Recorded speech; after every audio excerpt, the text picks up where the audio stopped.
All, and here we are again for our final installment in our fall series on Catholic thought, citizenship, and the common good. Our event tonight is called Election Roundup, Results, Reflection, Renewal, and I am truly looking forward to this conversation. My name is Michael Murphy, and I direct the Hank Center here at Loyola, and I'm coming to you live from one of our many Loyola outposts through the wonders of digital technology.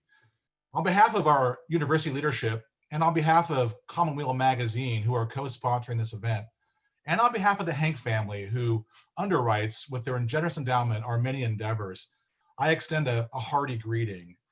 A kind welcome also from our dedicated center staff, Center Manager Megan Toomey, Graduate Student Assistant Kathleen McNutt, and our undergraduate assistants, Catherine and Francis. They are most instrumental, all of them, in getting our events from farm to table. And I remain very grateful for their superb work across the board. So thanks team. As mentioned, this event is the final in a trio of fall events that considers the Catholic vote, broadly speaking.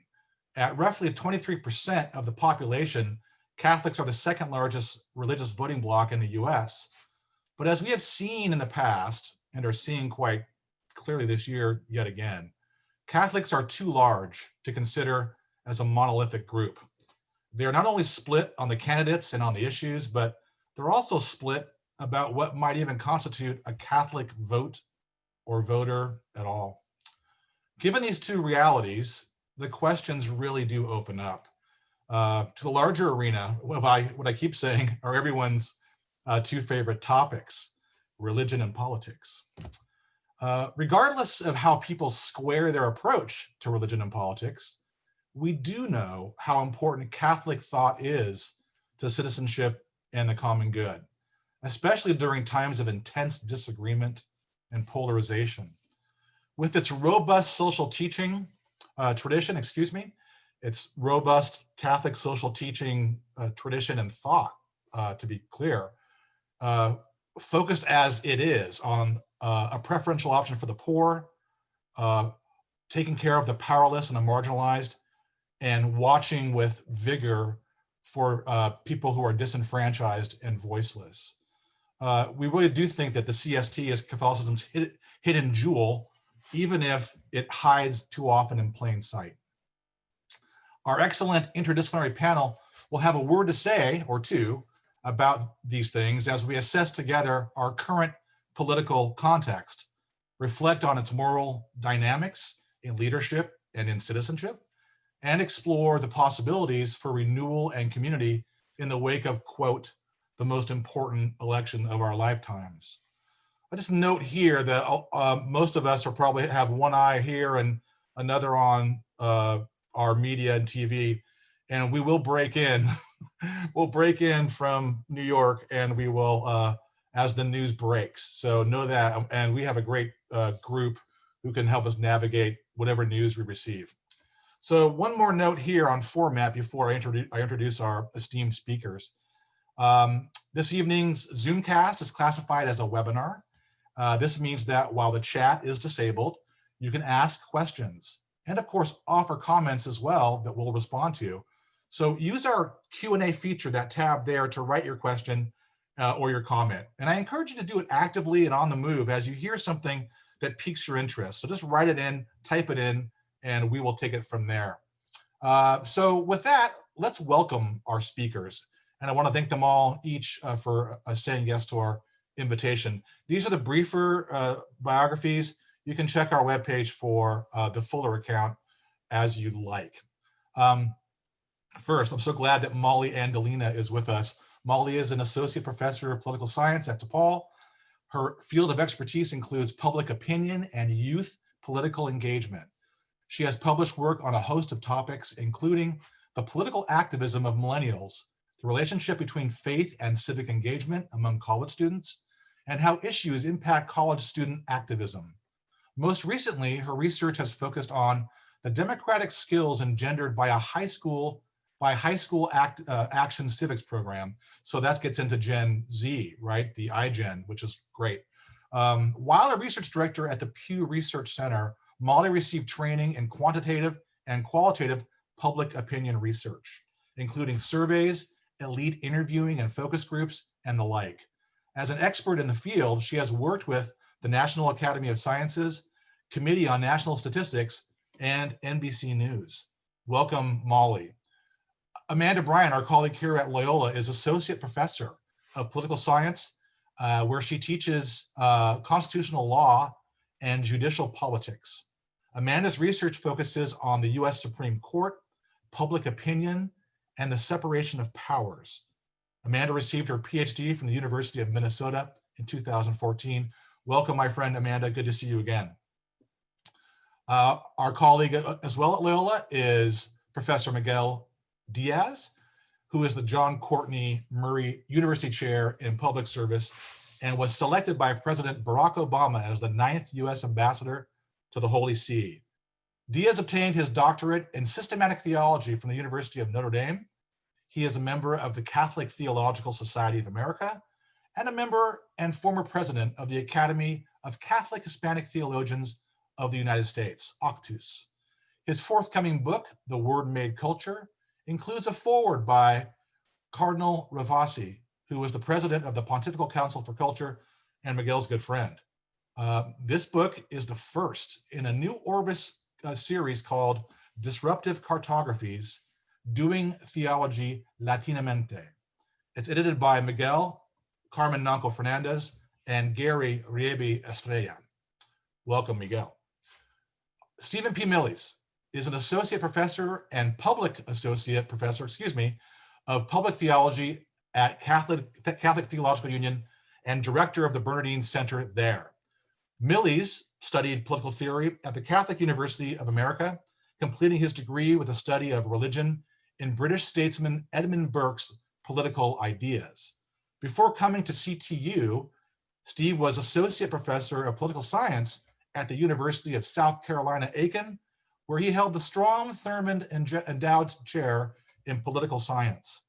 Steve is the Pierre Teilhard de Chardin S.J. Visiting Fellow in Catholic Studies right here at Loyola and in the Hank Center this semester. And it's been a true delight to have Steve with us and welcome my friend back to our Zoom stage. Finally, Dr. Bernard Prusak is professor of philosophy and director of the McGowan Center for Ethics and Social Responsibility at King's College in Wilkes-Barre, Pennsylvania. Bernard was educated at Williams College, Exeter College, Oxford University, and Boston University, where he took his PhD in philosophy. Dr. Prusak's scholarship focuses on moral and social philosophy, and he has published widely in scholarly journals. He also writes for our co-sponsor, Commonweal magazine, where he worked as an editorial assistant before graduate school. Together with Dr. Jennifer Reed-Booley, his current project is an edited volume provisionally entitled Catholic Higher Education in Light of Catholic Social Thought, Critical Constructive Essays, and is under contract with Paulus Press and set for a 2021 release.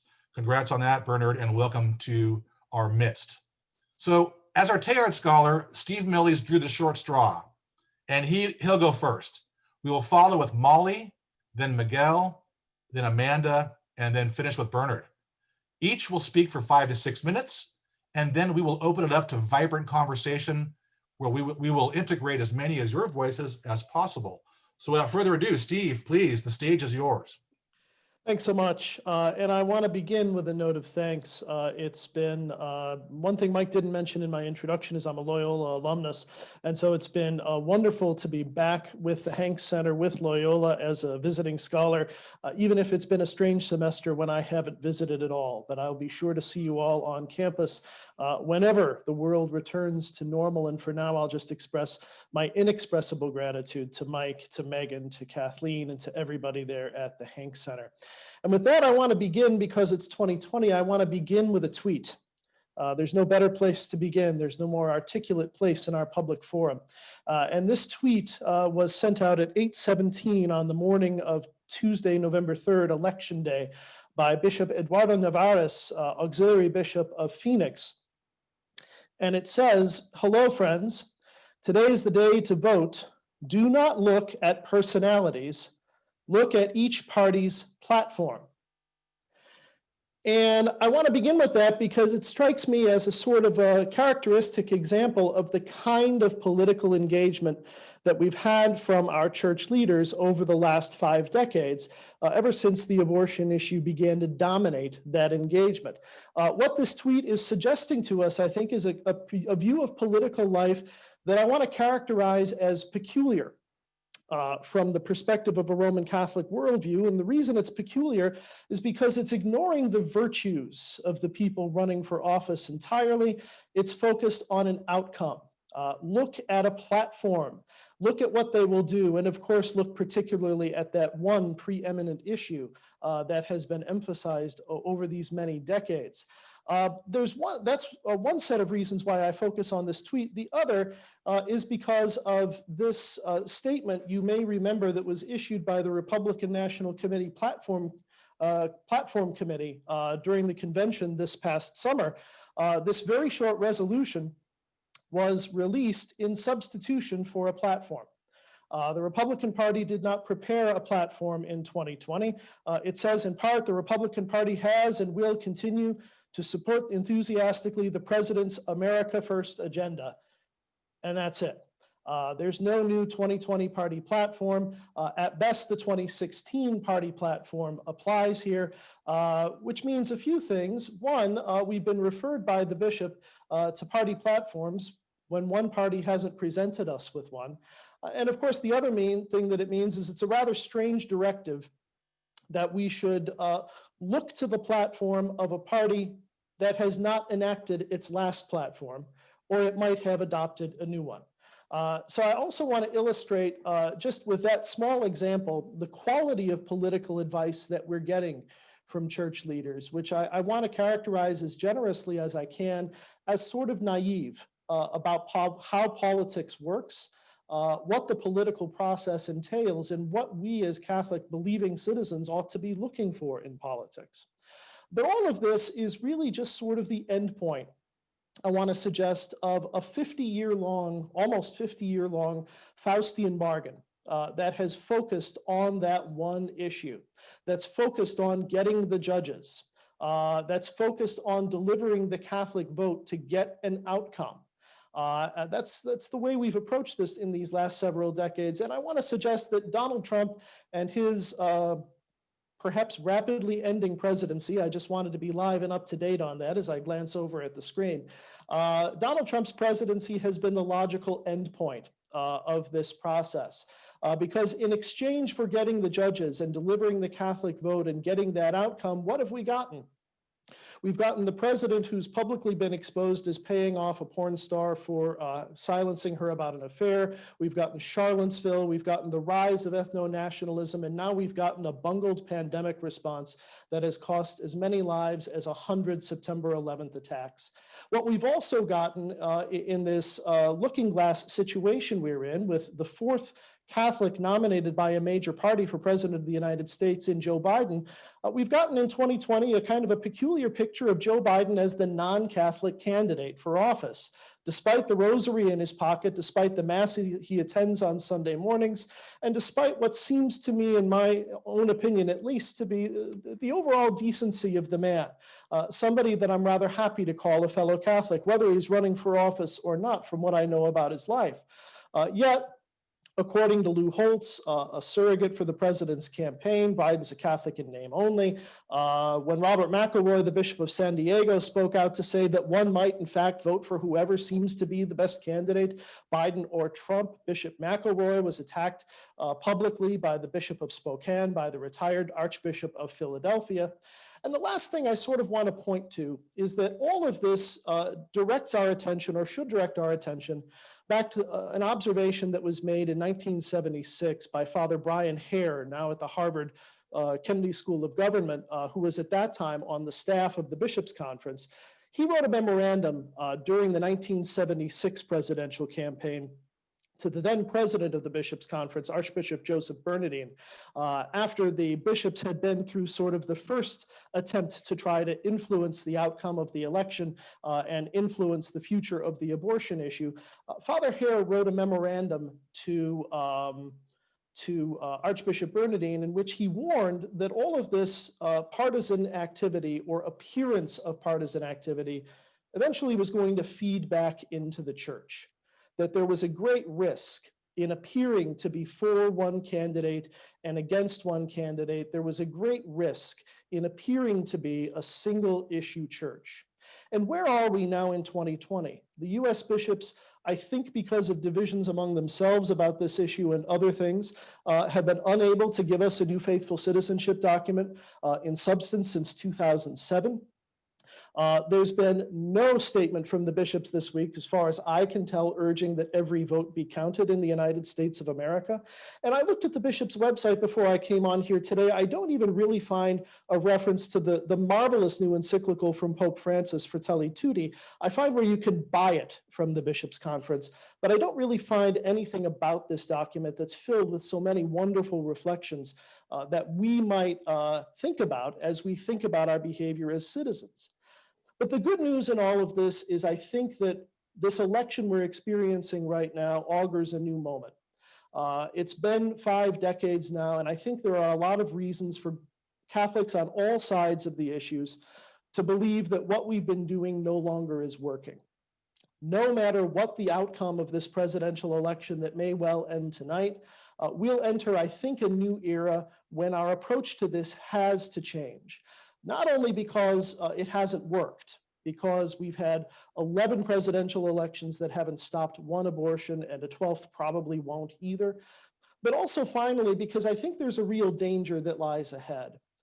If President Trump loses his reelection campaign, I think there's a real danger that the Republican Party could go down a rabbit hole of becoming the party of white ethno-nationalism, the party that's trying to hold on to the past against the changes in the present and the future. And for as long as the Roman Catholic Church in the United States, institutionally at least, is identified with the party that promises change on the abortion issue, there's a danger that our relevance will be sunk into the same rabbit hole with that party. I think it's really important to start thinking about stepping back into a more nonpartisan space and taking a view of a broader range of issues, that range of issues addressed by Catholic social teaching that Mike mentioned a while ago, and to seize this opportunity that we might have with the second Catholic elected to the White House, perhaps as early as tonight. I think it's critically important for Roman Catholics in the United States to recognize this changed moment, how the last 5 decades have not delivered the results that we wanted, and how important it is that we recognize a changed America, a changed church, and the change that we might make possible if we rethink our political engagement. Thank you, Steve, very much for those insights. I'm not going to cut in again until afterwards, but I want to let people know the Q&A tab is not showing up where it should be. So if you want to comment or question as we go, just message me, Michael Murphy, privately in the chat, and I'll collate those questions. Thanks very much. Please, Professor Andolina.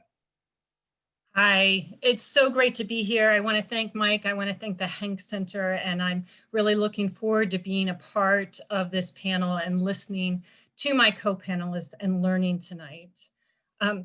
Steve gave me a great setup because at the end he says we're talking about a new movement, a new time to pivot and look ahead. And of course, what I study are young people. And so if you want to know the future, you should look at who our youngest citizens are, our youngest voters. And that's what I'm here tonight to share a little bit with you. Just to give you just a short framing, one of the first things I look at when I'm looking at elections in young people is how many of them actually turned out to vote. And there's often a lot of criticism of the youngest generation that they don't vote at rates of older generations. And it's true that young people don't vote as much as older people do, but young people have always not voted as much as older people do. And in fact, this youngest generation is closing the gap between older voters and younger voters in terms of their turnout. So they're actually doing quite well in terms of turnout. They came out in droves in 2018, and I think we're on the road perhaps to break all records this time. Of course, we don't know how many people turned out until we're finished counting the ballots, and we're not finished counting the ballots yet. But particularly in battleground states, the youth turnout is high. The turnout is going to be high everywhere. So that gap may continue, but young people have stepped up during this election. So the first thing, of course, is, are they voting? And then the second thing is, well, for whom do they cast their votes? And there's a misperception that young people always vote for the Democratic candidate, and older people, they get more conservative as they age. And that also is a misconception. It's not true. It started perhaps in 1972 when young people first got the right to vote with the 26th Amendment. And they did vote disproportionately for McGovern in that campaign. But the rest of the time, young people pretty much reflected whatever the national vote was, until about 2004, when they started to pull away and vote more Democratic in the presidential election. And this was repeated in 2008. It was repeated in 12, 16. In the 2018 midterm elections, young people who voted cast 2/3 of their ballots for House Democratic candidates. In other words, 67% of young people voted for Democratic candidates for the House. So now we do have what looks like a bias, a leaning, a preference among this generation, both Generation Z and the millennials, for Democratic candidates. And I am going to show you a quick screen because it was repeated this last election that I guess we're still in this election, of what the map would look like if only young people voted. And I hope you can see that.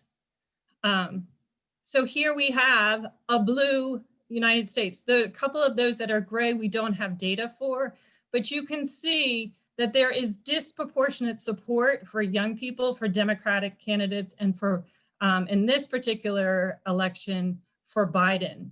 And even in states that Trump carried, Florida, Texas, you see large numbers of young people voting for Biden at the top of the ticket. So there really is a preference among this generation for Democratic candidates, and they make a difference. So for example, 61% of 18 through 29-year-olds voted for Biden, 54% of 30 to 44-year-olds, so still a majority, but not as much.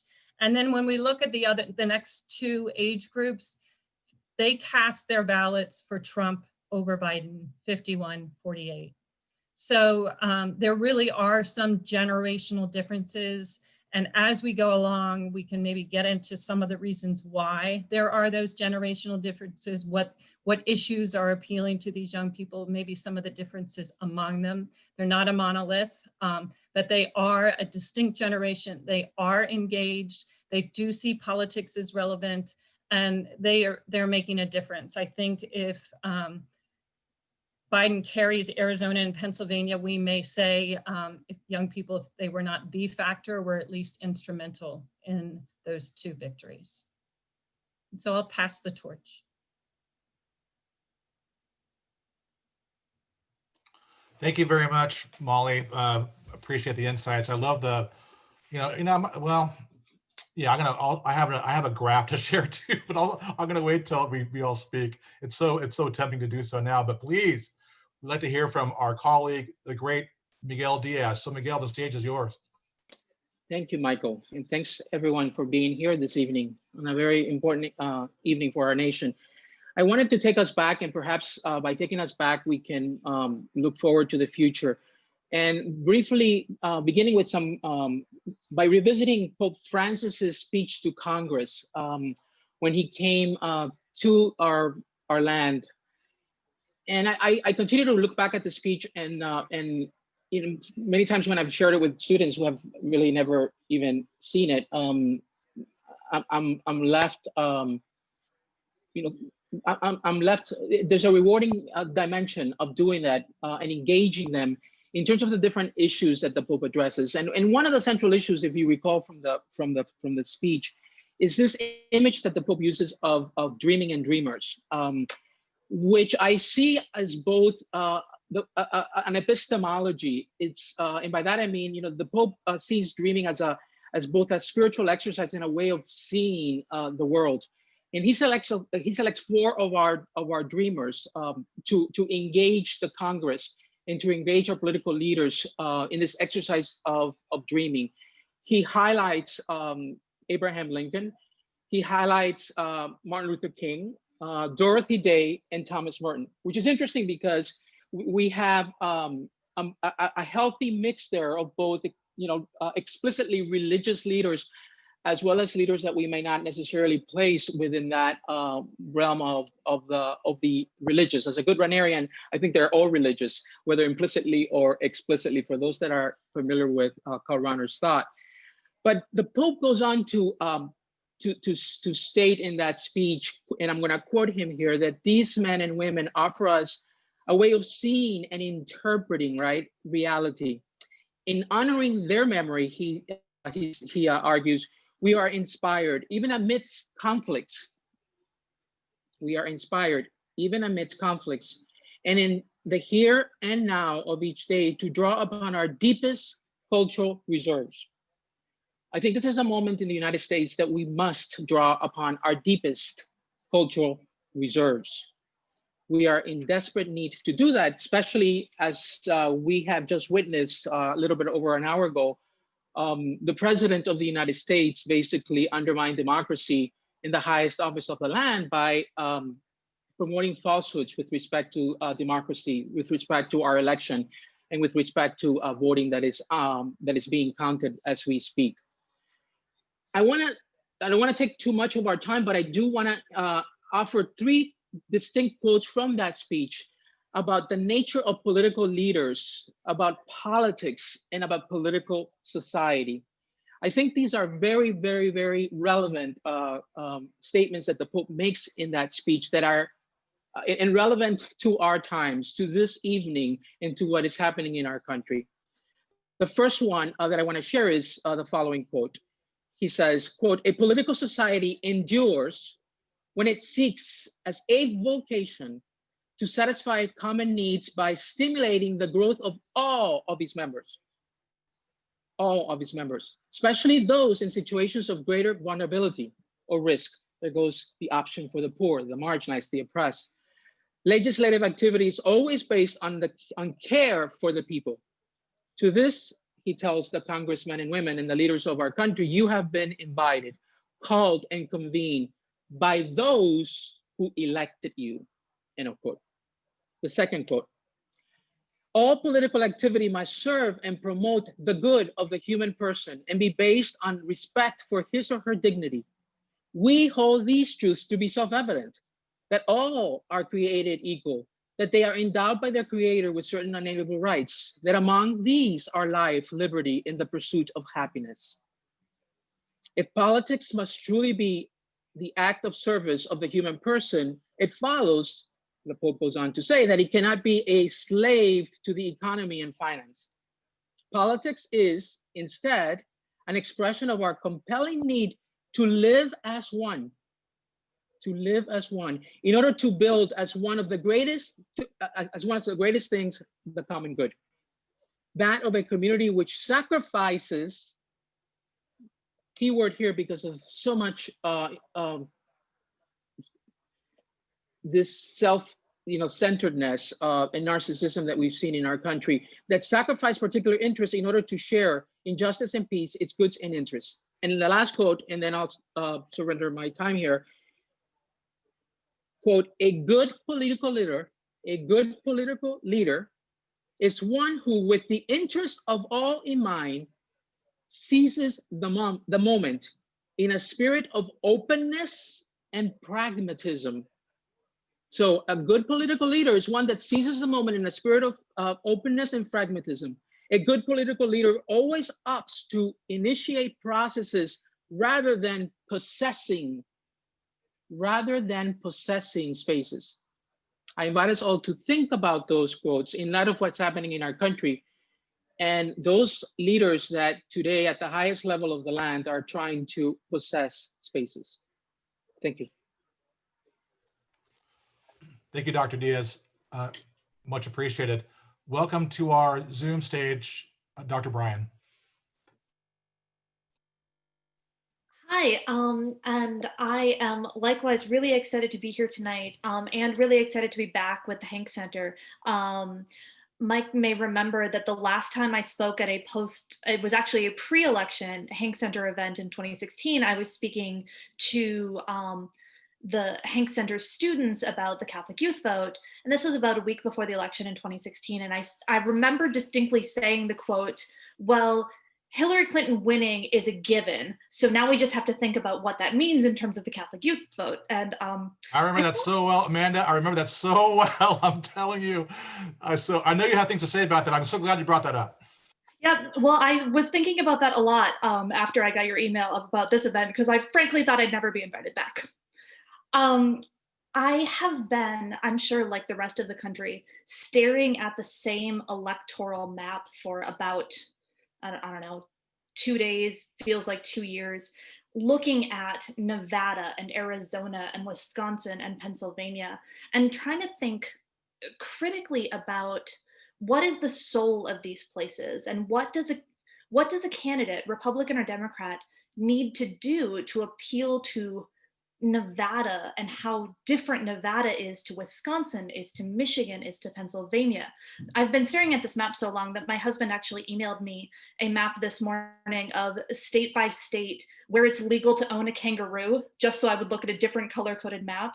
And in light of this event, something occurred to me that I think probably should be obvious to the people in this virtual room, but wasn't obvious to me until this morning, that the demographics that we've been talking about in this entire election, white, college educated suburban women, um, Miami Dade Cubans, Central American, Mexican, recent immigrants in Arizona and Nevada, the changing demographics of Atlanta, the unifying feature of these like very different types of groups tends to be their overwhelming Catholicism. And if we can point to a thing that unifies the voters that have been pivotal in this election alone, it's their Catholicism. And as Mike really pointed out very appropriately at the beginning of this, the Catholic vote either doesn't exist or certainly isn't a unified vote. But I guess the question that I wanted to kind of start our conversation with tonight, and the question that I've been wrestling with a lot, is maybe it should. If the Catholic, if American Catholics have not only 25% of the population of this country, but also uniquely inhabit the kind of pivotal the pivotal electorate that both sides seem to be fighting over, is there a space for church leadership to be kind of directing that vote, and kind of activating the Catholic social teachings that kind of underpin our faith? And so if there's a way to use Catholic social teaching as a form of, if not political power, then certainly political direction, then I wonder if the church is underutilizing its own political power. And one of the things that is both most notable in this election is kind of what has happened to the Catholic vote over the last 20 years. Um, and not only the things that mattered in the election, but the things that didn't. For instance, um, the nomination of Amy Coney Barrett, who is not only a practicing Catholic to the Supreme Court, but also probably one of the most vocal um, advocates against abortion that the court has ever seen, at least explicitly, mattered not at all to voters of either side. It might have energized Democrats. It didn't particularly energize Republicans. And the other thing that didn't seem to matter is that the notion of a single issue voter on abortion kind of doesn't exist anymore. And if it does exist, it no longer exists with Catholic voters. Rather, it tends to exist with evangelical voters or born again Christian voters, self identified born again Christians.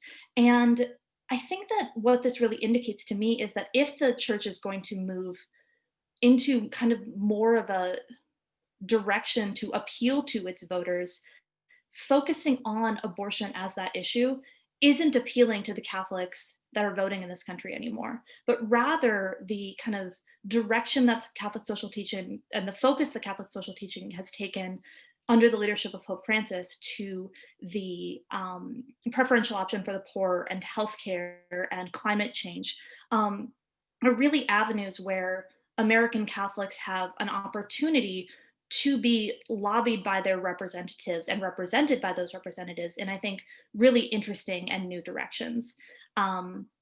So with that, I think I'll leave it there. And I'm really excited to have this conversation with you all tonight. Thank you, Dr. Bryan, very much. So glad to have you back and appreciate it. Bernard, the baton is now passed to you, my friend. Thank you very much. Thanks, Mike, for inviting me to join the discussion this evening, and thanks everybody for being with us. So here's my angle. It's a little different. I'm speaking from Wilkes-Barre, Pennsylvania, in the northeast corner of the state. And as you know, the state remarkably has the eyes of the world upon it at the moment. It's a great feeling. So Wilkes-Barre is less than 20 miles from Scranton, the very much celebrated birthplace of Joe Biden. And the two cities share an airport where Donald Trump held a rally on Monday. I'm a native Philadelphian myself, and as a Philadelphian before moving here, I had thought of Wilkes-Barre and Scranton as much the same place. As it happens, they're quite similar in terms of demographics and culture. They're largely white, Catholic, post-industrial cities, populated in part by the descendants of coal miners. One difference, though, between the county in which Wilkes-Barre is located, Luzerne County, and the county in which Scranton is located, Lackawanna County, is that Luzerne County is a so-called pivot county that voted Obama in 2008 and 2012, but then Trump dramatically in 2016. To give you just some numbers, whereas Barack Obama won Luzerne County by more than 8% in 2008 and nearly 5% in 2012, Donald Trump won it by more than 19% in 2016. Today, as we speak, Trump is winning Luzerne County by 14%. There are, as you can imagine, all sorts of possible explanations for why Luzerne County has pivoted to Trump. For example, in the New York Times yesterday, the columnist Charles Blow commented that it is unsettling to consider that many of our fellow countrymen and women are either racists, or accommodate racists, or acquiesce to racists. He also went on to observe that Trump's brash, privileged chest thumping and alpha male dismissiveness and in-your-face rudeness are evidently aspirational to some Black and brown men and appealing to some women. Now, I don't doubt that racism, machismo, and patriarchy might explain some of President Trump's support. That said, I've had a lot to do with Trumpists over the last 4+ years. Trumpists have towed my car, fixed my heater, repaired my house, given me medical care, and worshiped with my family at church. What I have to report is that they're not all, or even half, racist, sexist, homophobic, and xenophobic, living in a Fox News dystopia. What's more, that sort of condescending explanation is neither charitable nor penetrating. We need to do better, in my opinion, if we're to overcome and not exacerbate the divisions that will persist beyond this election. So what's a better explanation? I think it should begin with the acknowledgement that, as some political scientists have argued, social identities shape voting behavior more than policy preferences do. A lot of people, and I dare say most, don't have clear policy preferences, for example, with respect to immigration or trade. But they do belong to a culture, and they respond to politicians whom they understand and who seem to understand them.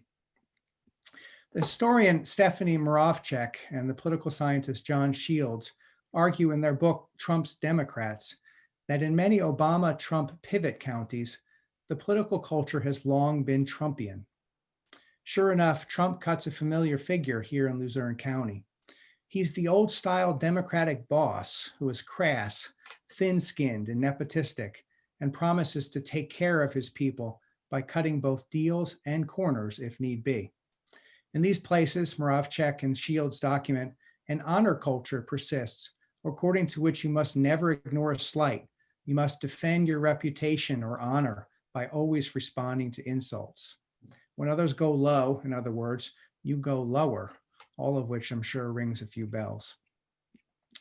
So against that background, the otherwise ridiculous image of Donald J. Trump as the bodyguard of Western civilization, as he was presented at the Republican convention in August, begins to come into focus, I think. He's the bodyguard of people who feel slighted by the diploma divide, and for whom, accordingly, his niece's allegation that he cheated his way into college and thereby played the gatekeepers of high culture was only another feather in his cap.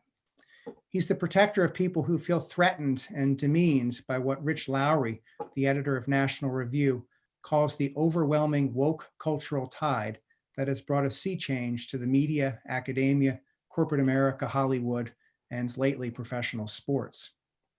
Lowry goes on to liken Trump crudely to the only middle finger available to his supporters to brandish against the people who've assumed they have the whip hand in American culture. I'm afraid that sounds about right. Trumpism is a class-based cultural identity politics. The proverbial million-dollar question for whoever aspires to lead us beyond Trumpism, whether that be Joe Biden next year or Kamala Harris or Marco Rubio in another 4 years, is whether a politics of the common good has any constituency. Currently, and it seems increasingly, politics is where we meet as a nation only to be driven further apart. So those are my happy words to share with you this evening.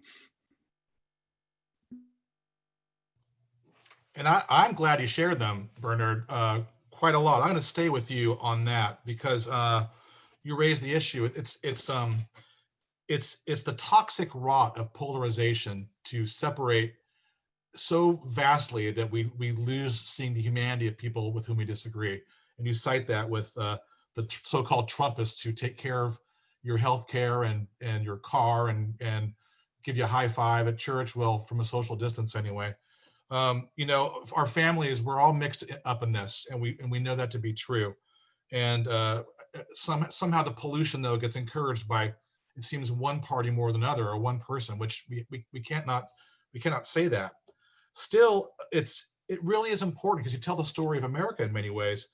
And, there's something I'm looking at with some of the things that Amanda was mentioning, and I think everybody was mentioning in one way or the other, which is trying to explain how President Trump gained more votes in certain demographic sectors, certainly up in every category in recent polls, but down in one that you would least expect, down in white men and up everywhere else, last time I checked. And so I wonder, if the panel can, maybe Bernard, you start, but the panel can talk about those dynamics, because it seems like there's something about with the American dream there in some ways, where in my family, so many were Irish Catholic Democrats, and then maybe they shuttled away from that as they gained wealth. And maybe the Democratic Party shuttled away from them. But there is a tendency in this country that you start in position A, and then you shuttle up in position B, and then you believe that position A doesn't Bernard. Thanks, Mike. Anytime. I'm not sure entirely where to go with that. Let me comment on the last point, being careful about polarization. That's so difficult to do. So I was at a soccer game. One of my kids was playing a few days ago, Tuesday, in fact. We were in Western Wayne County, which felt like Western Maine. It was like, an hour plus from wherever we are, and just deep in the woods. And I felt like I was in a alien cultural terrain, really. Now there are plenty of Trump signs around here, and plenty of back the blue signs, and so on and so forth. There are lots of Biden signs, and signs saying dump the turd on November 3rd, or so on and so forth. But in Western Wayne County, where we were, there's a deep Trumpist vibe, with the pickup trucks and the paraphernalia and so on and so forth. And again, I felt alienated, and I I think I felt somewhat elitist and was certainly tempted to a condescension as well. All of which really need to be resisted. No doubt, again, some of Trump's support can be explained by racism and misogyny and patriarchy and machismo and so on and so forth. It's really risky to go down that path when we assess our fellow citizens and see first and foremost that aspect of our citizens when we think about support for Trump. I highly recommend that book by John Shields and Stephanie Moravchik. It's been helpful for me. Trump's Democrats, they spent a few months living in these pivot counties to try to understand the political culture in those places, and they got a quite different point of view from one that you derive, let's say if you're reading principally the New York Times, and I read the New York Times, but if that's your only point of view on this divide, I'm not sure it's always a very helpful or humanizing one. Thank you. Any of our other panelists want to comment on this broad dynamic of polarization? I see your hand, Steve. Go ahead, please, Steve. Just a couple of quick thoughts. First, I'd be careful about assuming we know the demographics of this election just yet. This data is very raw and the samples aren't very big. It's going to be a few months before we really know. And so I'd sound that note of caution. But I want to pick up on what Bernard said a moment ago too. It's the hard struggle of the time that we are in. And I say this as the director of the Bernardin Center.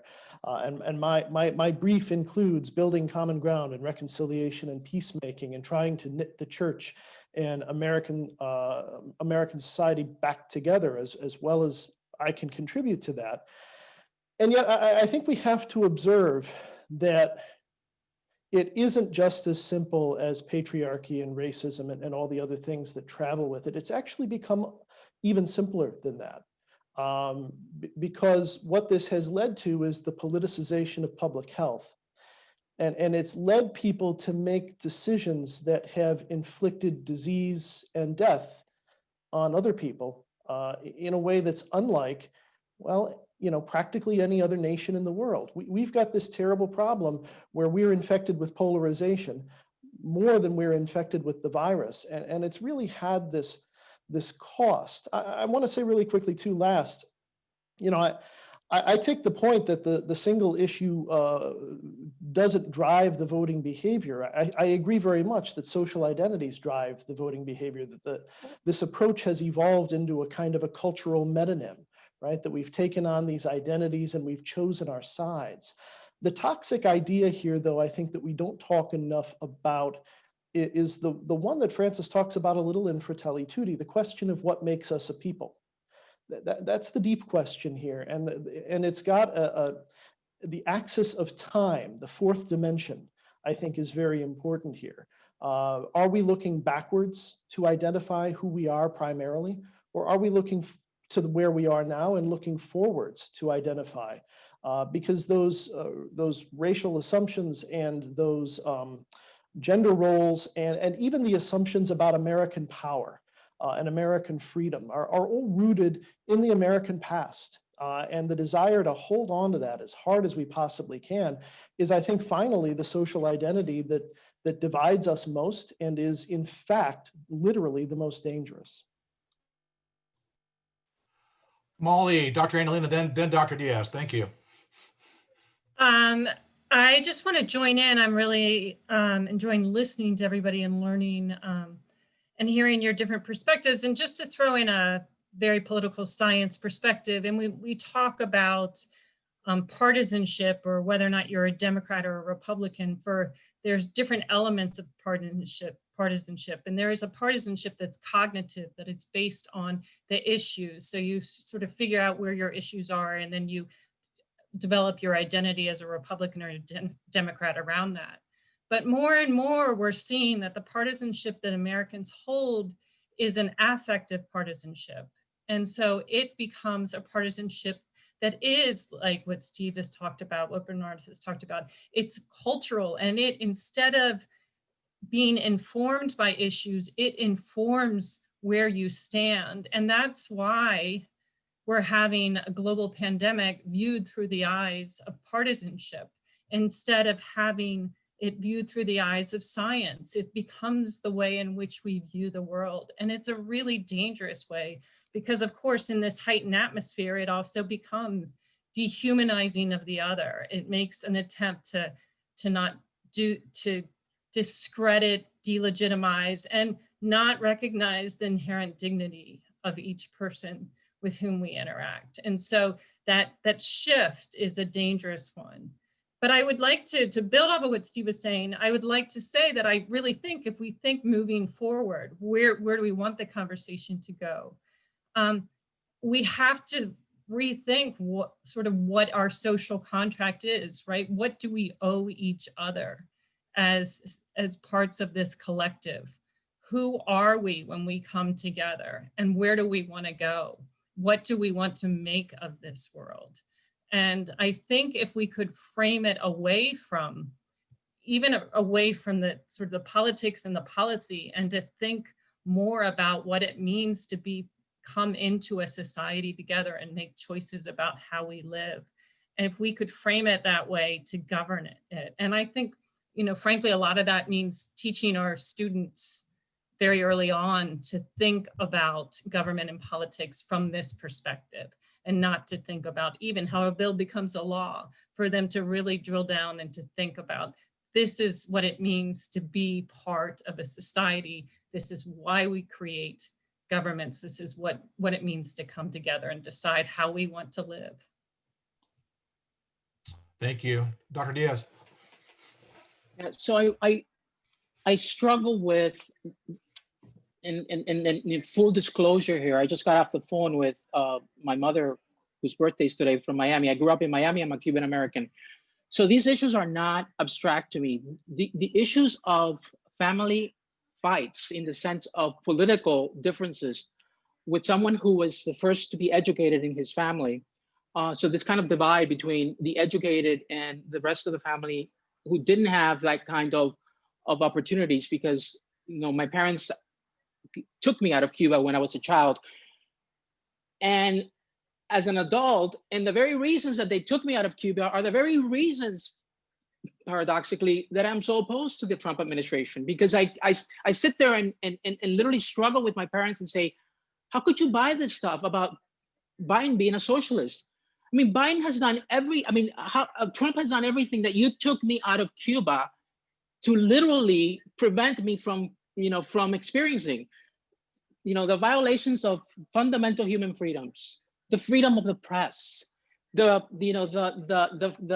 freedom of religious expressions, and I can go on and on and on. And yet I see, I'm the first one to have seen the witness, and I was part of Biden's group, Cubanos for con Biden, but we just saw what happened in Miami, right? And now it's sort of like, now we've become the stereotype of the nation. The Cubans in Miami are responsible for Florida not going to Biden. So I want to just state that in terms of the complexity, of course, of the issues that we're dealing when it comes to social identities and social and the social formation, and even the familial and the Catholic dimension in all of that. The second thing is that I'm not quite ready to abandon yet the need for the church for all of us. And I say that as a Cuban American, because I have challenged my parents and I've challenged other Cuban Americans to say, there is solid racism. And I was raised thinking that, we have café con leche, but it's better to be more on the side of milk, leche, than it is to be on the side of café. Right? So there are all of these implicit things that we are not even aware of, that are racialized structures all around us that inform us. When the president spoke an hour ago, I was almost in tears, because the first reactions out of African Americans, what was it? How dare him say this? He wants to stop the counting. And where is that counting? Primarily in a lot of these places that are African American. So not only does he want to disengage a community that now he sees is not voting overwhelmingly for him, so he has to question, well, how come all this vote is going for Biden and not for me? But he has to then act as another silencing its power, right? From the highest office of the land, to silence a majority of people that clearly, because outside of Miami, 70% of Latinos and African Americans are voting overwhelmingly in support of Biden. You know, we have to, as Catholics, deal with that. And we can't just say, oh, these people are, not pro-life, or they're pro whatever it is that you want to say. And so that's the other side of this, is the pain of years and years of xenophobia, racism that comes both in words and deeds. And you don't erase this with, by just simply another president. I mean, this is healing that we need to do, and it's going to take a while. But I just don't want to all too quickly go from the Good Friday to the Easter Sunday, as we Latinx people like to say. In the United States, we love Easter, but what does Easter cost us? We lose the ability to be compassionate and to enter into the pain of another human being. And I think that's a huge mistake that the church makes, is that we want to bypass Good Friday, put on our nice clothes, and get to Easter Sunday without really engaging one another. So. Okay, Miguel, thank you very much. You really have distilled, I think, a lot of what we're saying here in this group. And, if you think how soon we forget some of the earliest gospel messages from Jesus in his indictment of tribalism. So I've said this before. It is one of the major things that he, in his public ministry, it's over and over again, the indictment of tribalism. Yet, in our Catholicism in the U.S., as disparate groups as disparate as, the Napa Institute or those who might support the Kino Border Initiative are both Catholic, and they think that they're in their own way of being, that they're supporting the common good. So, and we all know every Catholic you meet will give an epithet before they say they're Catholic, right? They'll say that they're a blue Catholic or a liberal Catholic or a JP2 Catholic. So it's so baked in on that, but you really name it again so very, very well, my friend. I wanted to return to our political scientists with a pointed question from a student. This is Emma Mitchell, and she has questions for Dr. Andolina, Dr. Bryan. She asks, will the next generation of young Catholics bring in a new wave of nonpartisanship in the church, if that's what is called for? Or will the increased political activism of the next generation lead to increased polarization and maybe a re-identification of the church with the Democratic Party, or maybe the Republican Party, who knows? And then there's an allied question from Judith Carpenter, who asked, to what extent are young Catholics voting Democratic? So I don't know, Amanda, maybe you want to take that on, maybe the voting patterns, or Dr. Andolina, Molly, as you'd like. Molly, why don't you start with the youth voting patterns? Because I don't think there's a better expert to answer that than you. Well, I don't know if we can break it down as for young Catholic. Unfortunately, we need larger sample sizes than anything I've seen so far. I will tell you that the Catholic youth vote is a lot smaller than the Catholic vote, because if you look at young people, for example, if you look at millennials, 16% of millennials are Catholic. 30% are unaffiliated entirely, what the Pew Research Center calls nuns. So this is an increasingly secular generation who rejects a lot of institutions, and the Catholic Church being one of them. The most religious millennials are evangelicals. They are not Catholics. So I think there's even a smaller block to have a vote. Now, when it comes to some of the issues that align with Catholic social teaching, I think there's an alignment with millennials, Gen Z, and a lot of those values. The values of taking care of the environment, the values of the preferential option for the poor. There are a lot seeing healthcare as a right, seeing immigration as a positive thing for our nation. These are all widely held by the youngest generation. So from that perspective, but a youth Catholic vote, I think Amanda can speak more directly to the faith and the expression of faith than I. I think that, again, this is the political scientist in me, that the Catholic Church, if anything, has a messaging problem with millennials, that while Catholic social teaching is very definitely in line with millennial values. And you read the encyclicals, especially coming out of Pope Francis, and you listen to millennial politics and you think these things are in line. As Molly points out, millennial Catholics and Gen Z Catholics are falling away from the church at rapid numbers. And part of what not only dilutes the church's membership, but I also think dilutes the church's political power, if we're thinking about those millennial Catholics 20 or 30 years from now, is that the church hasn't been very good at getting out the message to these millennials that they share their values, when in fact they really do. And so if we expect millennials or the generation below them to come back to the church, both um, as an act of faith and as an act of political organization, the church needs to do a better job communicating to millennials and communicating to Gen Zers that the church is not their parents' church or their grandparents' church, and that especially the political dynamics of the church match their values much more than I think millennials think that they do. Not that the church needs to change, because the church is in line with their values, just that the church needs to change its focus or change its messaging. May I push back a bit there, for purposes of discussion? I'm not sure I recognize the church you're talking about, Amanda. Sorry to have to say that. I mean, you and what we mean by church here too. But there could be our church as we understand it through some of Francis's teachings. But let's think about the church as it is with the bishops we have in the United States. Bishop McElroy is an exception here. His movements to rewrite faithful citizenship got rejected. He's been critical of calling abortion the preeminent priority, but nonetheless, that's what it got called by the bishops. So I'm not so sure that the church, as it's embodied, at least by our bishops in the United States, really does align with what you termed millennial values. And I don't know that it's just a messaging problem then too. I mean, instead, it's a question of who has power within the church.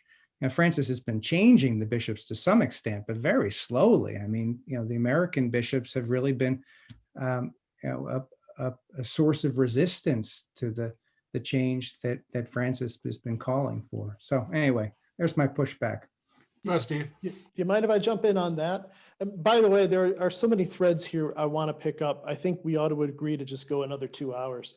There's a lot here in this conversation, but I want to say, Brenda, there's something else we haven't named here tonight, which is that all the events that we've talked about have taken place inside the reception of the Second Vatican Council, which is one of the drivers of the division in the church that's part of the division outside the church that we express in social and political life.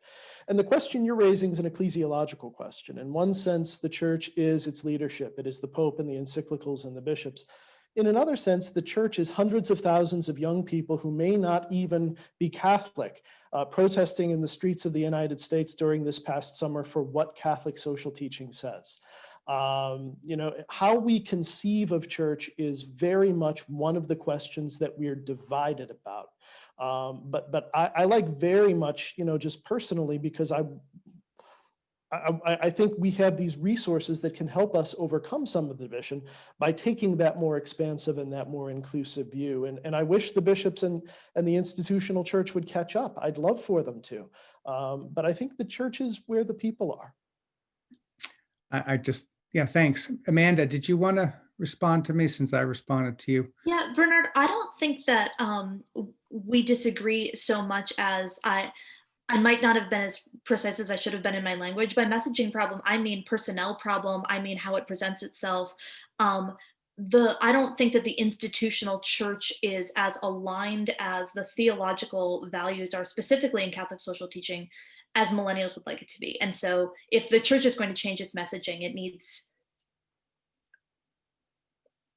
to change its personnel, it needs to change its structure. And so in that sense, yes, the church needs to change to appeal to millennials, but I don't think that the church needs to change in terms of doctrine or tradition or teaching. It needs to change in terms of emphasis. That's interesting. Let me just stick with that for a minute here. This was a question for you, Steve. It's my question, but as you were speaking, I wrote this down because you brought up ecclesiology, and you mentioned people like the kind of Ronarian anonymous Christian, which can be a problematic but also beautiful concept. But you know, being a Catholic in name only, you know, that's dangerous. You know, because people really are more Catholic than the Pope these days, which seems impossible, but it's true. You know, and when we've arrived here, as we have, we know we've become the Pharisees that Jesus indicted in his social ministry, you know, and in his brief sojourn here. You know, there's an anti-Francis feeling by not a few people. And it really does affect a kind of ecclesiology that we're just living through. We're in this crucible of trying to see where we're going to go. So I think, Amanda, you're speaking about that. Bernard, you clearly are. Molly, you clearly are as well. But Steve, I know you've addressed this explicitly. Anybody can respond, but Steve, how about you go first? No, I think that's right. And I certainly did have Rana in the back of my mind. I'll thank Miguel for that when I said that. But I will add, it's the church is here to encounter and to accompany and to bring about metanoia, to bring about conversion, to bring people to where they are meant to be in the light of their progress towards salvation, in the light of the gospel. That's what the church is here for. And you mentioned the Catholic in name only stuff. Many others have said it, and I'll only say it briefly. It's notable that that's usually conditioned according to a social or a political question, not according to creed or dogma or the tenets of faith. We're all in different places, even those of us who are standing in the sanctuary on Sunday morning, and we're all works in progress. The challenge I think we have here today is to embrace that difficult challenge that the Second Vatican Council has set in front of us to live our faith differently in all the spheres of our lives. I don't think we've really matured fully into that. And I'll say last, I don't think it's unrelated to Bernard's earlier question about whether there is a constituency anywhere for a common good politics. I think the difficulty we have living our mission is not unrelated to the difficulty we have living our values as citizens in a republic. Miguel, please. So I just wanted to return to something that Amanda, because Amanda did pose this question about the Catholic vote earlier, and I thought that it was at least deserves a little bit of a discussion, and I have myself pondered upon that question, but also from the perspective of you know, in some ways that we mirror the polarization in society. We mirror that polarization in-house when it comes to our Catholic faith, right? And so how many times have we both experienced, you know, well, Latinx Catholicism and then Anglo-Saxon Catholicism, or the Black Catholic experience, and the kinds of even discrimination that occurs within our churches with respect to these different expressions of Catholicism. Some of them that are, you know, are more rooted in the Iberian Peninsula and the Latin American and traditions, and some that are not. I just finished teaching today on James Cone in both the Protestant and the Black Catholic experience in the United States to my students. But it's one of those things that we also don't make those experiences, and this is where the issue of power comes in, right? We don't make those experiences as quote unquote normative or as central to our, you know, to our traditions. It's sort of like, okay, if we teach Latinx theologies for Latinx people, or maybe a couple of souls there that are interested in the topic come into the classroom, or the same thing can be said about the African American. And I think that the same is not the other way around, because the expectations are that the other version of Catholicism is the normative version of Catholicism. And so before we even start to, you know, to address the polarization that occurs and start pointing fingers outside of ourselves, we have to deal with some very difficult issues inside our house, and why it is that, you know, X number of Catholics vote this way and X number of Catholics vote that way. Well, if we were to take polls and votes within our Catholic parishes, we would probably show that kind of polarization when it comes to even the diversity that exists in our own churches. And so I just want to, you know, I don't have an answer to this, but I think that that the polarization that is widespread, it's for me, it's very, very, very, very worrisome. But it's something that is right in our families, as I stated before, with respect to my own Cuban American family, and it's also in our churches. And it's like, okay, but how do I deal with? I need to tell the facts. I need to tell this is racism, because it's not right to do this to another human being. And how do I name it or compassionately get people to realize that, no, Trump just said some lies. We cannot live with those lies. This does not build us up. A society built on lies is not a good society. And so I get passionate about this because I am really concerned about the country and about what 4 years of tweeting lies have done to our culture. So. Boy, maybe I could segue there. Again, we're all right and realize we have so much. I have 75 questions from the audience. Oh my gosh. I've already put 2 in, but can we let's have a minute for social media? I have 2 words for you, maybe 1 word: Twitter, and then I'll say Catholic Twitter. What has that done to our the common good and our civic life, discourse in this country? Just to do like a lightning round here. Molly, Andolina, I'm gonna start with you. What do you think social media has brought to polity and civic life? Oh, it's very distressing, of course. The way in which we have siloed our media is awful, and especially to get to something Miguel was getting at, the ability to have misinformation travel around social media and get passed around social media is very, very dangerous. So it's easy to talk about all the difficult things. I will say, though, that social media, and for me, that my only social media is Twitter, can also open up places, right? You can hear voices that you did not hear before, and you can follow people on Twitter and on Catholic Twitter and realize that you do have commonalities, that you have some shared perspectives.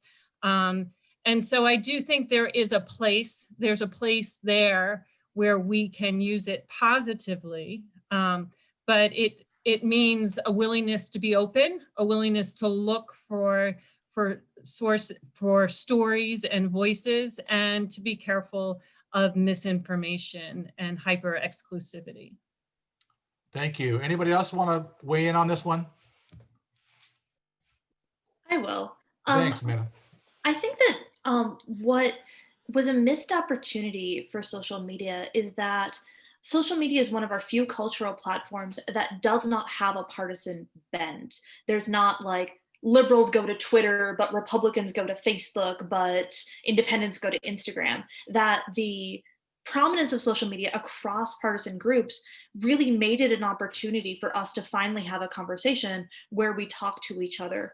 But the structure of social media, and by that I mean the intentional creation of the product, where if you click like on something, you see more content like that, has created both an echo chamber and made our partisanship worse. And so there is an opportunity for social media to kind of be, if not rich discourse, there's no such thing as rich discourse in 160 characters, but at least opening discourse. But that would really require a drastic shift in how the companies that create social media construct it and what it's used for. And we don't control Facebook. Thank you. I'm gonna bundle some questions here from our esteemed crowd, and I want to thank our audience for tuning in. So panelists, if you could just write down anything you hear but that you want to respond to, that piques your interest. I'm just gonna read 4 questions. Here's from Holly Gensley, and she says, I appreciate and agree with Berner's description of the Trumpists. What future are these folks envisioning? They seem very short-sighted and fail to recognize the changing demographics. I'm sure there's probably other things, but that's a question out there for your consideration. Here's the next one. I recognize this name, Dr. Naomi Fisher from Loyola, and she asks, is there a way forward for Catholics to be politically engaged without compromising either on the abortion issue or on important social policy issues, or is stepping back to a nonpartisan space, going to be the future, and to step back from nonpartisan engagement? Is that in our future? David Rothrock asks, do Catholics or voters in general understand what is even meant by the common good? And do we really understand what solidarity means? I think both terms are essential to Catholic thought, but do we really understand what they mean for our country when we speak them aloud and for our vote? And finally, one more from Joyce Bell. This is a little long, but I'm going to read it. A commentator said recently that Trump was able to tap into the middle-class truck drivers, construction workers, coal miners, and those whose lives are coming apart. Trump promised to save them. Only the ways in which he chooses to save them runs contrary again to Catholic social teaching. Let's see here. This is from my sister, Suzanne from California. So I have to give her a shout out. She says, how this goes on in broad daylight, Trump has blatantly taken advantage of people. That's what Susie asked as well. So anybody want to grab any of those thoughts? Bernard, I see you. Why don't you begin? I think I was able to note down 2 of those thoughts, so I'll go at 2 of the 4. As first, let me speak to Holly's question. So you asked, what future are Trumpists envisioning in light of changing demographics? I suppose I should note first Steve's caution earlier that we don't know yet, just how different demographics went in this last election. We have some preliminary numbers, and those were the numbers that agitated Charles Blow in his column yesterday. I will note that, at least according to what we know presently, about 25% of Hispanics voted for Trump. So I hosted an event earlier today, and one of the participants was Milton Javier Bravo, who works for Commonweal, our co-sponsor. And Milton made the point again and again: there's no such animal as the Latino vote. It's quite variable. But even with growing numbers of Hispanics, does that mean we're not going to have as many people who would support a Trumpist-like political movement? That doesn't seem to me to be a given. Also, Trump attracted a surprising number of Black male votes, at least from what we know so far. That might seem shocking to people, and again, really got Charles Blow quite upset. So that's just the beginning of an answer to your question, which is a good one. Let me just speak a little bit to the common good, and then I'll stop. So I think that the only way to come at the concept of the common good, is what I do with my students, is to ask people to think of goods that you can only enjoy in common, so-called irreducibly social goods. And you begin with conversations. How about family? How about marriage? A party by yourself is a really lame party. You can go down the line. So again, friendship. We don't really appreciate how important these goods that we can only have in common with others are to fulfilling human lives. We just don't tend to think that way, at least in our culture. Political society is another common good. You can't have a political society all by yourself. That's not much of a political society. So when we talk about the common good, I think we're talking about what measures we can take in order to ensure that this good that happens to be common can thrive. And a funny thing about common goods, take friendship or marriage, if you're in it only for yourself, that's a really sure way to destroy it. So a politics of the common good would begin by recognizing that a political society is a common good, and that if we're in it only for ourselves, we're likely to destroy it. Thank you, Miguel, please. And then anybody else who wants to, this is probably going to be our last, yeah. I just wanted to jump in here. I wonder also if we have to examine our anthropological presuppositions in terms of what I think, the phenomenon of Trump has made the kind of rugged individualism, narcissism, me, myself, and I, it's on steroids, right? I love the Spanish word for we, for which we don't have a translation in English, because in Spanish we say nosotros, right?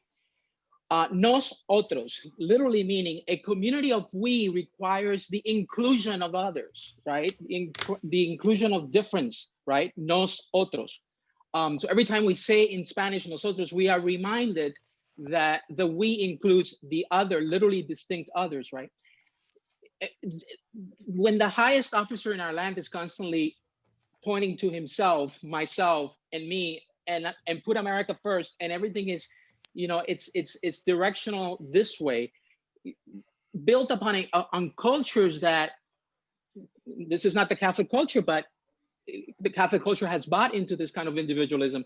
I wonder how this also presents an inability to empathize and to reach out of your comfort zone and to really listen to the story of another human being, and to embrace that story as part of your own human story. And I think we really ultimately have a crisis in the solidarity of the human with other human beings. And so we're incapable in some ways of, or we've lacked the capacity to maybe we have to train ourselves again. We have to do that training of empathy, right? Of reaching out and entering into profound solidarity. And again, that's a term that is thrown out there, but profound communion, profound relationship with others around us, beginning with those closest to us. And I said it's not easy. It wasn't easy today when I called my parents in Miami, and I know exactly what that boat was like, probably, in terms of the family and friends down there. So, anything from it? Yeah, Molly, thanks. I'd just like to say amen to that, because I do think the one thing that we can do is empathy, and to extend empathy, to ask questions, to listen to stories, and to attempt to understand. And it's only by connecting on this human level, really where Bernard kind of started us off in many ways, to see the people around us, to see them as our fellow travelers, and to extend empathy. My daughter's youth group at our parish says that they are radically inclusive. And I love that phrase. And I like to think that we could try to be that way with the people that we meet, that we encounter, that we want to be radically inclusive. And the way to do that is to extend empathy and to listen to their story. Okay, yeah, Steve, please. Unmuting myself. Let me follow that trajectory really and add, I agree with everything that's been said, and it's been wonderful. Let me add, I think we need to recover the courage to fail. We need to recover the humility that says we're not going to get it right. But that's why we have one another. I really would want to recommend to everybody those paragraphs, my copy of Fratelli.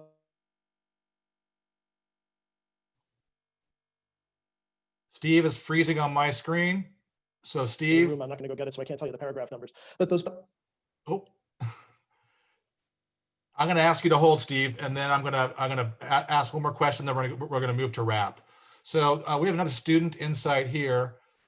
This is from Francis Rafferty, our esteemed student worker in the center and a Catholic Studies minor as well, environmental studies major, I believe.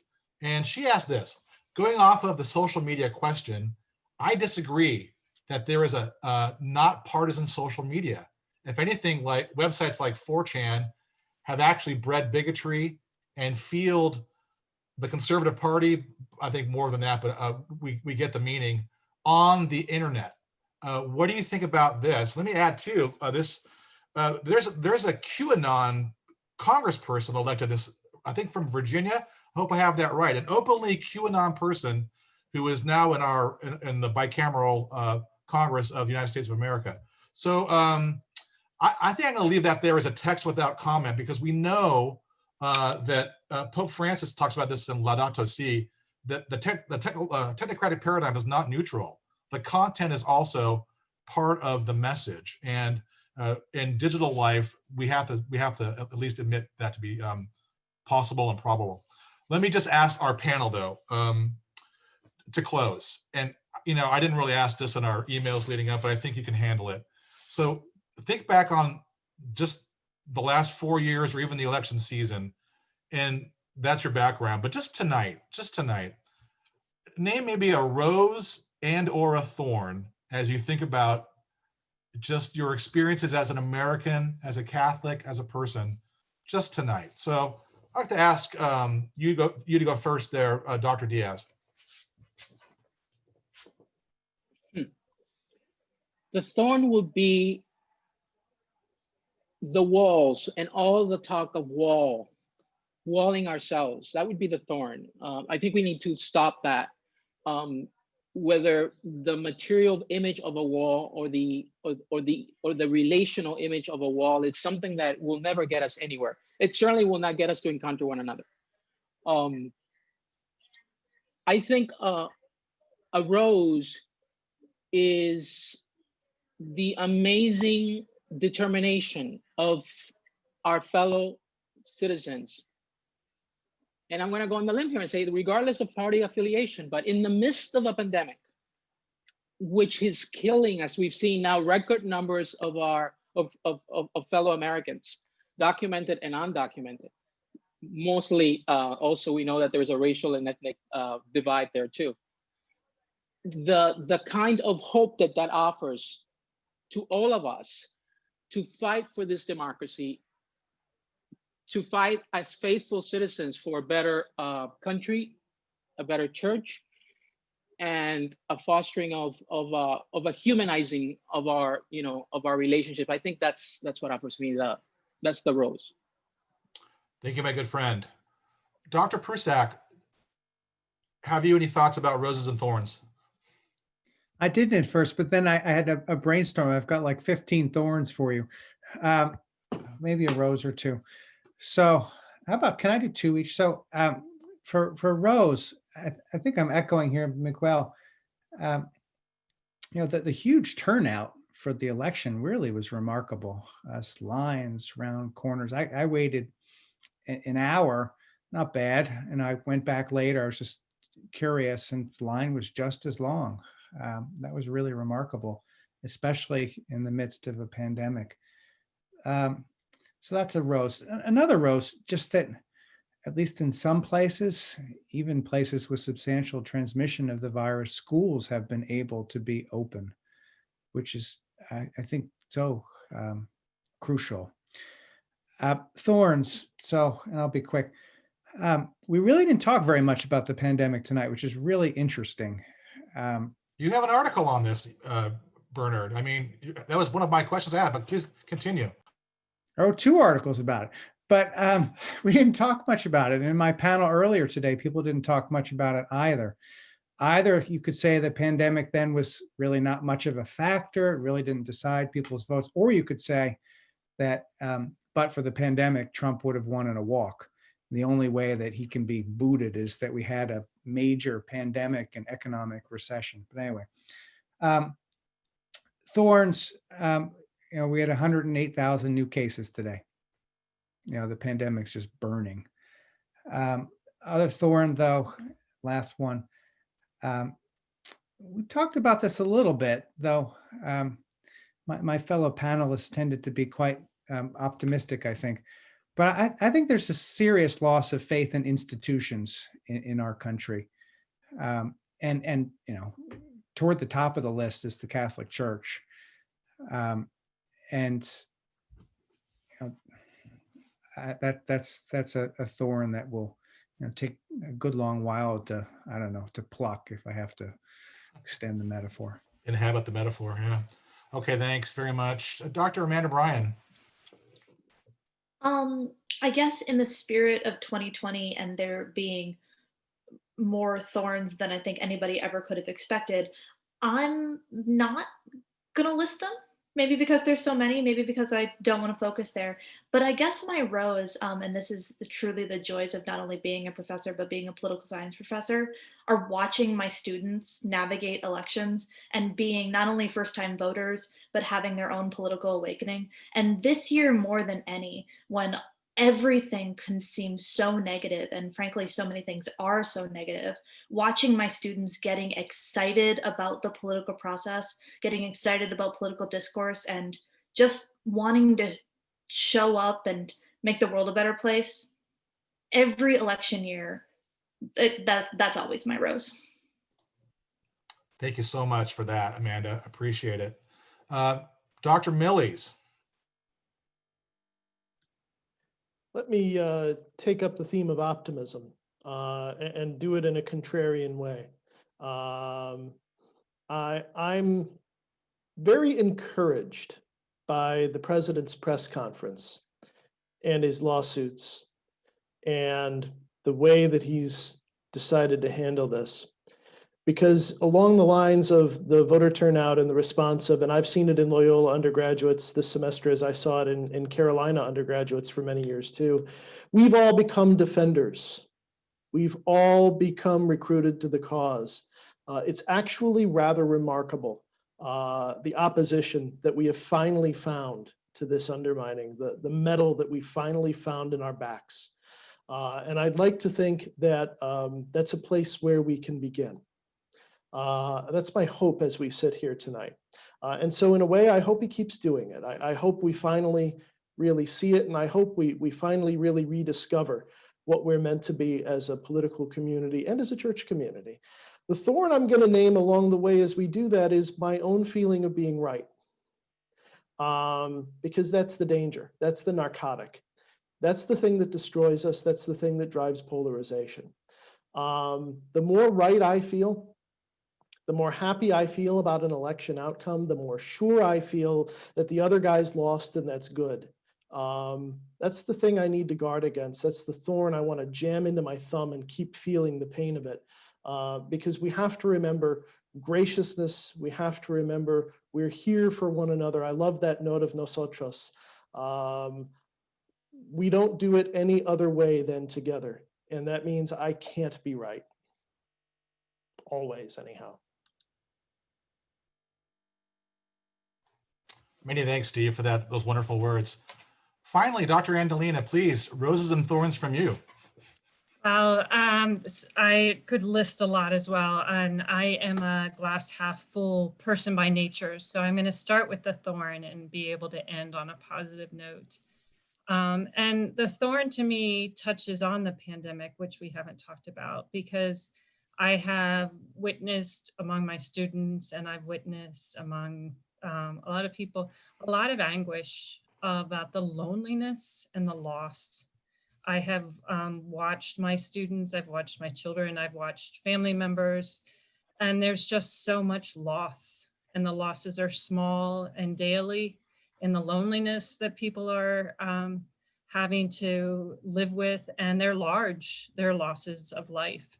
And so I think that we need to acknowledge those thorns because they're real, and they are going to leave marks when we pull them out. There will be a mark where they existed. And so that's my big thorn, or several thorns. And I guess to turn to a rose, I can think of lots of roses, but one rose I think about are all those amazing poll workers, right? And ballot counters, who are people who are either volunteers or they're civil servants, and they believe in this democratic process, and they believe in protecting it, and they are giving selflessly in order for the rest of us to be able to live here and to live under a democratic system. So I think that they're phenomenal. I think we all owe them a debt of gratitude.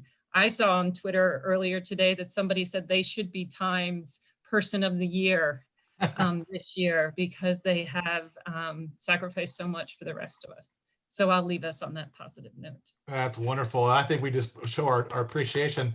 I mentioned last time, our last Zoom gathering, that as a kid growing up, every year after year, we had the elections in our garage, and I got to build voting booths, and my mother was the inspector. And I tell you, those people are serious. The ethics, the devotion to the ideas of this country live so beautifully in people who work the polls. I'm so glad that you mentioned that, Molly. I really appreciate this panel. It was everything I hoped it would be. And please, let's just show a little Zoom round of applause for our guests. Thank you very much. So many things I'm reminded of doing. My dad always said, you have 2 ears and 1 mouth for a reason, right? So, you know, I do think it's best for us to listen more with humility and realize that we belong to each other, and nobody shows up alone. So I want to thank you, and I just would ask just a quick minute to maybe let's just pray in a quiet way for the health of all of God's creation, and to invoke President Lincoln, that we may listen to and accompany or be accompanied by the better angels of our nature. Amen. Thank you one and all, and take very good care. Good night.